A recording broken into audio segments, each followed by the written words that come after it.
Hello viewers, I'm Dr. Fani Krishna Ravala. I'm a surgical gastroenterologist and a minimally invasive surgeon. Today we'll discuss a bit about a common surgical problem, inguinal hernias.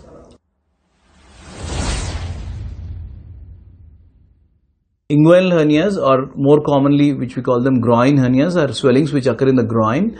A hernia is basically a weakness in your muscle or a defect in your muscle, a gap in your muscle through which the abdominal contents, be it the abdominal intestines or sometimes the abdominal fat, which we call the omentum or the mesentery, which is supposed to stay inside the abdomen through the hole in the muscles, they're coming outside the body. So we call them hernias. Hernias can be internal hernias like hiatus hernia, diaphragmatic hernia, or they're external hernias. External hernias are ventral hernias, umbilical hernias when they occur at the umbilicus, ventral hernias when they occur at a previous surgical scar, when they cut your abdomen and it was not healed well, you can have ventral hernias.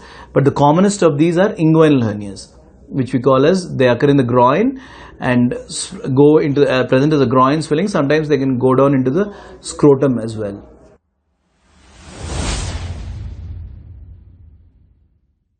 How the inguinal hernia cause, how the mechanism by which they formed is actually related to your development. When you're a baby inside your mother's womb, your testis and the kidney actually develop together. It's called the urogenital system. But because the testis needs a lower temperature to form sperms, in the course of your development, the testis comes outside your body to the scrotum.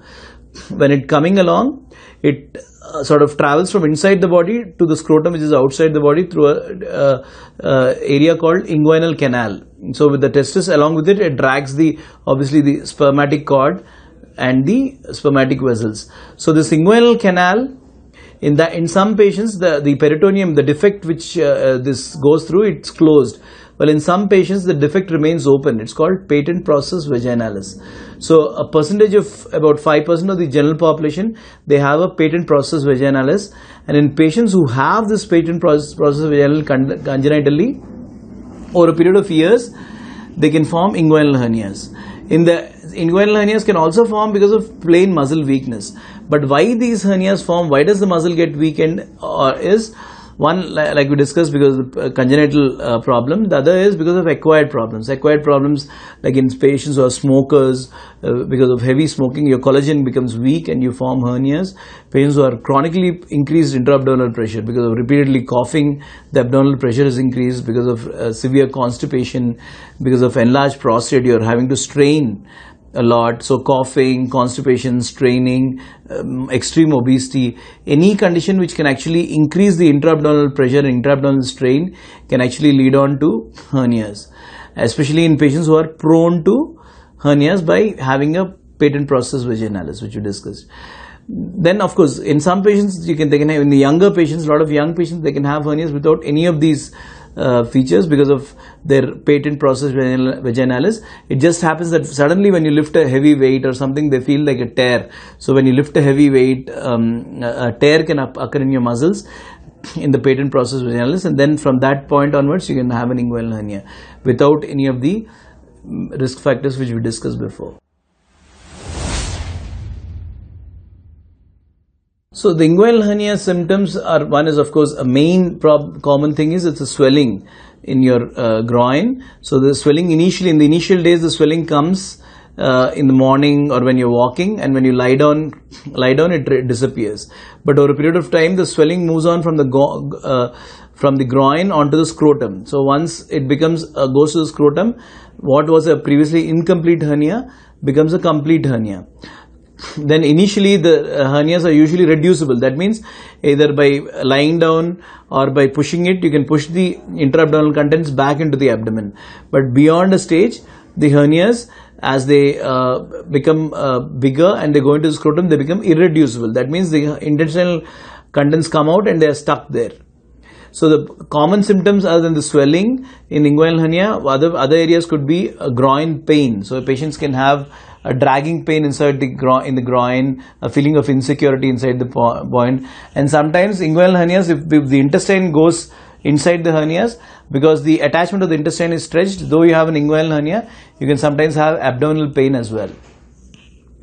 These are the common symptoms. Sometimes inguinal hernias can have complications. So when an inguinal hernia gets stuck, it's like the neck is very narrow and the contents are very large. So what happens at the neck, the hernia's contents can actually get stuck. So this can present as an emergency called irreducible hernia or strangulation. So irreducible hernia is when the contents are stuck, and once the contents are stuck and their blood supply is compressed, like strangulation, the blood supply of in the neck of the hernia, the contents are compressed, the blood supply to the contents like the intestine or something, the blood supply gets cut off, and then it can present like an emergency with severe pain and redness and features of intestinal obstruction, like abdominal can get distended, you can have continuous vomitings, you may not pass motion for a couple of days.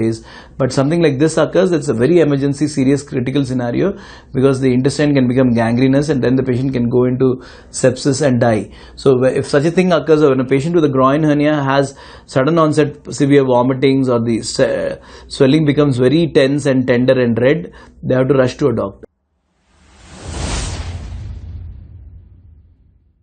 So not all inguinal hernias need treatment.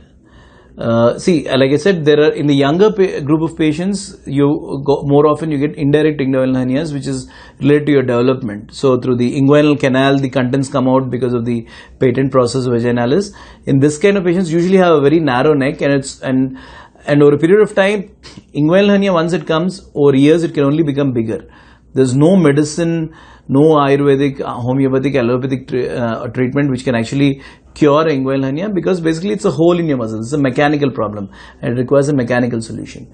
So in patients who are young with the inguinal hernia, treatment is mandatory, because even if you have no symptoms now, as time goes by, you will continue to have pain and other complications like irreducibility, then strangulation, all can occur. So any young patient with an inguinal hernia needs to get operated. The other group of hernias called direct hernias. Direct hernias is in which the process is not through the hernia doesn't occur through the inguinal canal, but it occurs in the groin medial to the inguinal canal. So this is more of because of loss of lack of tone of muscles and muscle weakness. So in direct hernias, in very elderly patients who are 70 plus like that, if you have small direct hernias causing no pain and no symptoms, treatment is not mandatory, because these direct hernias, there's no risk of strangulation. Yes, they may go bigger over a period of time. So if in younger patients and older patients, even if you have a direct hernia, you should get it operated, because over a period of time the hernia will only get bigger and bigger. But if you have very old patients and if you have no symptoms, you don't need to get treated for that. So small direct hernias in very elderly 70 to 75 plus patients, if they're asymptomatic and direct hernias, so the doctor tells you that you have a direct hernia and the size of the hernia is small, you don't need surgery for it.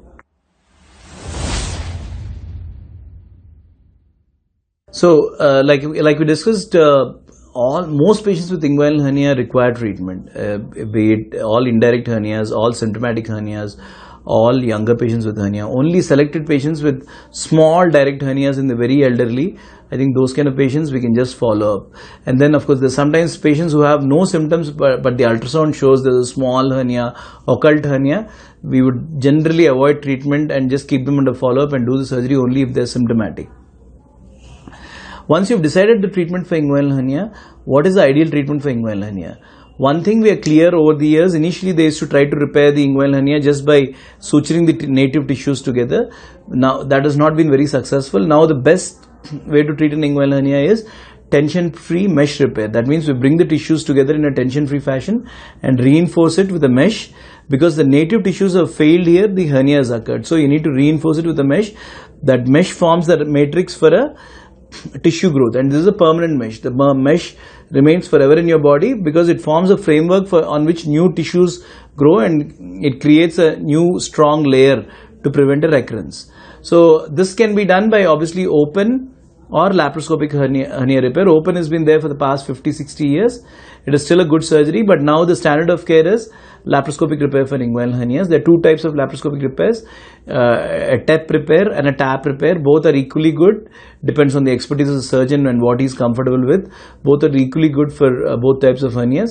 The advantage of laparoscopic hernia repair is basically we do it through a keyhole surgery very tiny scars, 5 mm scars are placed, even if you have hernias on both sides. So because I told you it's a congenital problem for indirect inguinal hernia, patent process vaginalis, several patients can have bilateral hernias.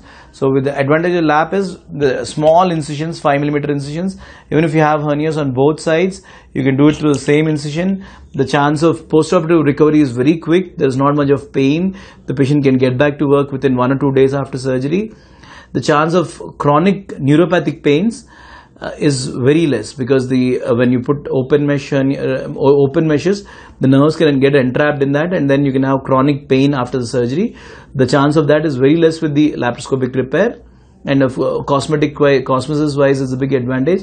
In some particular hernias, like very large direct hernias and large indirect hernias, laparoscopic, in that specific area, laparoscopic repair has an advantage over open repair, because we'll be using a very much bigger mesh we are able to place from the abdomen inside in the lap. That same side of big mesh we cannot place in open surgery.